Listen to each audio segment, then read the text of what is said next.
तो लगातार हम आपको यूक्रेन और रूस के युद्ध से जुड़े हुए सारे अपडेट रख रहे हैं, लेकिन भारतीय चिंताओं के बारे में भी हम आपको लगातार बता रहे हैं। और हम आपको अब यहाँ पर दिखा देते हैं किस तरह से रूस ने यूक्रेन को घेर लिया है चारों तरफ से, और उसकी वजह से कैसे भारतीय छात्र और भारतीय वहाँ पर फंस गए। ये देखिए, ये लाल है, ये पूरा नक्शा यूक्रेन का है, और इसके ऊपर की तरफ यहाँ पर रूस है, इस तरफ बेलारूस है, इधर रूस है, इधर रूस है, नीचे क्रीमिया है। और जो हमला हुआ था यूक्रेन पर, वो नीचे साउथ दक्षिण की तरफ से क्रीमिया से हुआ, इधर से रूस की तरफ से हुआ, और इधर से बेलारूस की तरफ से हमला हुआ। ये जो हिस्सा है, ये वाला यूरोप का हिस्सा है, और यही वो जगह है जो अभी खाली है और जहां से भारतीयों को निकालने की कोशिश में जुटे हुए हैं। और देखिए, हम आपको ये जगह बता रहे हैं जहां से हवाई हमले किए गए। देखिए, टैंक से तो सड़क मार्ग से और नीचे ज़मीनी रास्ते से यूक्रेन में रूसी फौजें घुसी, लेकिन उसके अलावा ये जो मरीना गोर्क, डोमेस्किवस्की, पोलेस्की, येलेन्या, ब्रिस्क,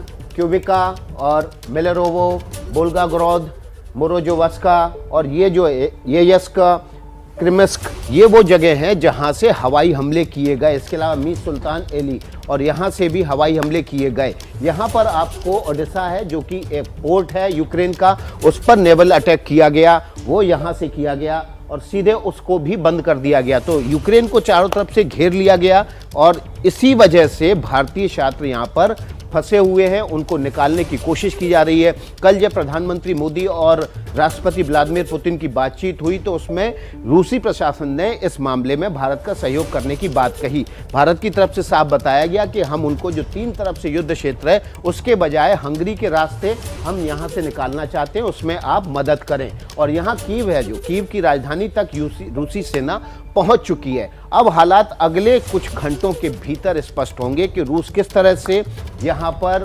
पूरे यूक्रेन पर कब्जा करेगा या आगे क्या करने जा रहा है। तमाम दुनिया के देश इससे चिंतित हैं, यूएन में भी इस पर चर्चा। बिल्कुल विकास जी, क्योंकि आप कीव का जिक्र कर रहे थे तो कीव से ही जुड़ी हुई एक बड़ी खबर भी दर्शकों को बता देते हैं। कीव में इस वक्त अफरा तफरी का माहौल है, और इसी को देखते हुए कीव के मेयर ने अपील की है लोगों से, शहर के नागरिकों से ये अपील की गई है कि घरों से बाहर ना निकलें, क्योंकि लोगों में इस वक्त जो है वो अफरा तफरी का माहौल है। लोग अपने घरों से निकलकर सुरक्षित स्थानों पर पहुंचने की कोशिश कर रहे हैं। तो लीव के मेयर की तरफ से ये कहा गया है कि लोग अपने अपने घरों में रहें, सुरक्षित रहें, बाहर इस वक्त ना निकलें। पश्चिमी यूक्रेन का शहर है लीव, आपको बता दें, और वहीं के मेयर की तरफ से ये लोगों से अपील की गई है। यूक्रेन में जिस तरह से इस वक्त संकट की स्थिति है, ऐसे में आम नागरिक बहुत परेशान है। सभी को इस बात का खतरा बना हुआ है कि कहीं वो इस हमले का शिकार ना हो जाएं, और ऐसे में अफरा तफरी में पैनिक हो रहे हैं और लोग घरों से बाहर निकल रहे हैं। इसी को लेकर कोशिश ये हो रही है कि लोगों को समझाया बुझाया भी जा सके संकट की इस घड़ी में। संकट की इस घड़ी में आम नागरिकों की आफत आ गई है, और डर ये लगा रहता है कि कहीं ऐसा नहीं हो कि कोई फाइटर जेट उनके रिहायशी इलाके पर बम गिराए। हम आपको लगातार अपडेट दे रहे हैं। ये देखिए, ये फाइटर जेट निकले युद्ध क्षेत्र से, और इसके बाद क्या दिक्कतें लोगों के सामने आ खड़ी हुई उसका अंदाजा है आपको। क्या अमेरिका ने यूक्रेन को अकेला छोड़ दिया है? ये एक बड़ा सवाल पिछले 24 घंटे से लगातार पूछा जा रहा है। युद्ध क्षेत्र से कई सवाल निकल रहे हैं। क्या विश्व युद्ध टल गया है? ये भी एक बड़ा सवाल है, क्योंकि नाटो ने और अमेरिका ने किसी भी युद्ध से इंकार कर दिया है। इसके अलावा आखिर पुतिन का अगला प्लान क्या है? ये भी एक बड़ा अहम सवाल बना हुआ है जिसका जवाब दुनिया जानना चाहती है, और ये वो सवाल हैं जिनके जवाब दुनिया जानना चाहती है। अगले कुछ घंटों के भीतर ये जवाब भी दुनिया के सामने होंगे। बिल्कुल, ये वो सवाल हैं जो इस युद्ध से निकले हैं और इनका जवाब इस वक्त पूरी दुनिया तलाश कर रही है, और इसी पर लगातार हम चर्चा भी कर रहे हैं। हर एक अपडेट भी आप ग्राउंड जीरो से देख रहे हैं। खास मेहमान भी हमारे साथ बने हुए हैं, जुड़े हुए हैं। खास मेहमान हमारे साथ एक ही बात सर मेरे साथ जुड़ गए हैं। किसी बात सर आप ही के पास आना चाहूंगी, क्योंकि इस वक्त सभी की निगाहें इस युद्ध के संकट को लेकर बनी हुई है कि दुनिया पर इसका असर क्या होगा, और अभी इंतजार इस बात का भी हो रहा है कि आखिर आगे अब होगा क्या। आपको क्या लग रहा है सर, आपका एनालिसिस क्या कह रहा है? देखो, मेरा एनालिसिस सिर्फ ये है कि अभी जो रूस फौज है वो कीव की तरफ बढ़ रही है। उनका मेन ऑब्जेक्टिव है कीव को जल्दी से जल्दी लेना, और इसके लिए उन्होंने नॉर्थ से, बेलारूस से, साउथ से, क्रीमिया से और ईस्ट से जो डोनाबास का इलाका है, उन्होंने इस्तेमाल किया अपना जो एयर जहाज़ों का, और साइबर वारफेयर से उन्होंने सारा एयर डिफेंस सिस्टम जैम कर दिया यूक्रेन का। और आज एक पूरी एयर सुपेरियरिटी है, एयर डोमिनेंस है रशियन का, और उससे टैंक और आपके टैंक और आपके अटैक हेक्टर की मदद से वो अब आगे बढ़ रहे हैं और उन्होंने घेरा लगा दिया कीव में। मुझे लगता है अगले 24 या 48 घंटे बड़े क्रूशियल होने वाले हैं और मेन एम है रूस की फौज का बाईपास करते हुए माइनर ऑपरेशन कीव को जल्दी से जल्दी लें, क्योंकि कीव में लेके वो तख्ता बदलना चाहते हैं, ऐसी गवर्नमेंट नियुक्त करना चाहते हैं जो कि प्रो रशिया हो। ये इनका मेन एम है। उनका मेन एम नहीं है किसी सिविलियन को कैजुअलिटी देना। ये सिविलियन की कैजुअलिटी जो है वो कोलेटरल डैमेज से हो रही है। तो ये सच्चाई है। अब इसका इम्पैक्ट क्या होगा? देखो, इम्पैक्ट तो पहले ही स्टार्ट हो गया है, क्योंकि गैस और ऑयल के प्राइसेस बहुत ज्यादा शूट अप हो गए हैं।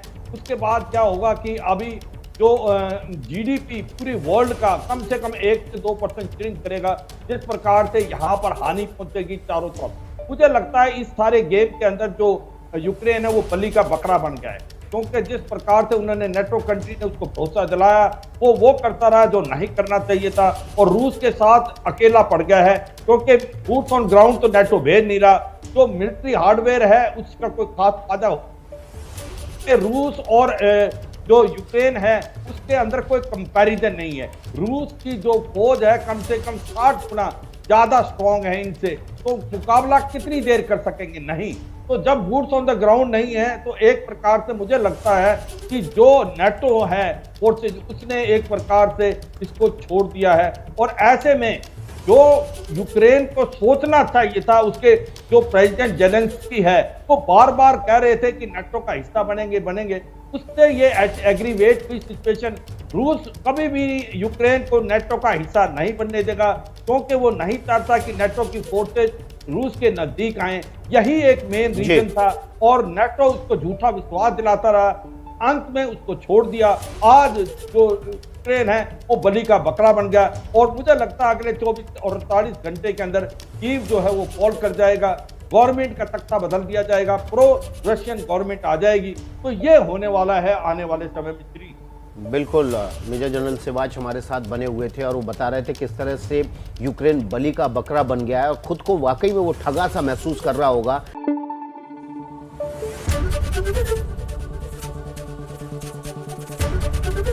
एबीपी न्यूज आपको रखे आगे।